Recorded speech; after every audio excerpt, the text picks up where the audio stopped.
Australia میں 48 گھنٹوں کے دوران شارک کے 4 حملوں کے بعد کئی ساحل بند کر دیے گئے ہیں۔ یہ کارروائی شارک کے حملوں کے متعدد واقعات کے پیش آنے کے بعد سامنے آئی ہے۔ پولیس، لائف گارڈز اور میری لائف حکام نے خبردار کر دیا ہے کہ کئی دنوں کی شدید بارش کے بعد سمندری حالات بدستور خطرناک ہیں۔ آسٹریلوی حکومت کا بھی کہنا ہے کہ ساحل کے زیادہ تر حصے میں پانی کا معیار اس وقت غیر محفوظ ہے، اس لیے لوگ تیراکی سے مکمل گریز کریں۔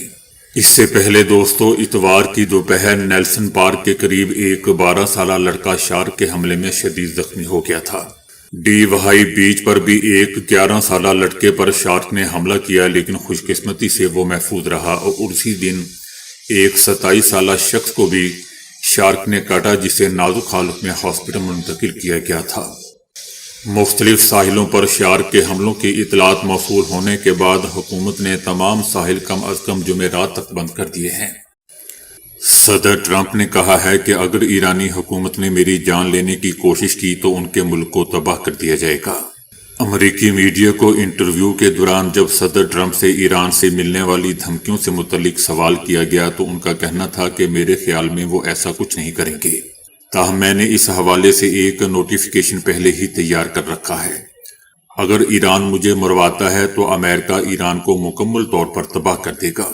یاد رہے دوستو کہ ایک حالیہ بیان میں ایرانی سپریم لیڈر آیت اللہ خامنائی نے کہا تھا کہ ایران میں حالیہ مظاہروں کے دوران اموات اور نقصانات کے لیے امریکی صدر ٹرمپ ذمہ دار ہیں، جبکہ دوسری جانب چند روز قبل ایک سابق امریکی سفیر نے بھی دعویٰ کیا تھا کہ صدر ٹرمپ آئندہ ہفتوں میں خامنائی کو مروانے کی کوشش کریں گے۔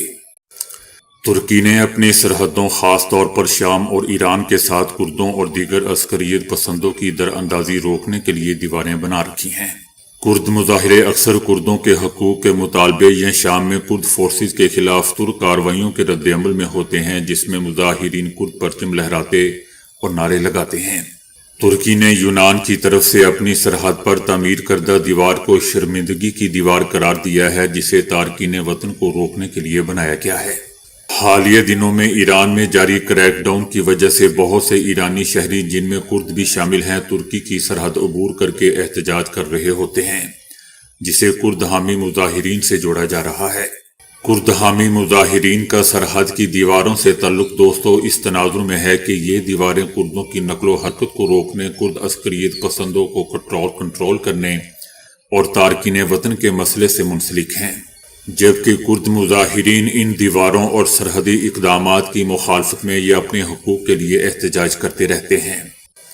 کرد حامی مظاہرین ترکی سے شام تک سرحدی دیوار پر چڑھے ہوئے ہیں، جبکہ سیکیورٹی فورسز نے کردوں کے زیر قبضہ علاقوں میں شامی پیش قدمی کی مخالف ہجوم کو منتشر کرنے کے لیے پانی کی توپیں اور آنسو گیس بھی استعمال کرتی ہے۔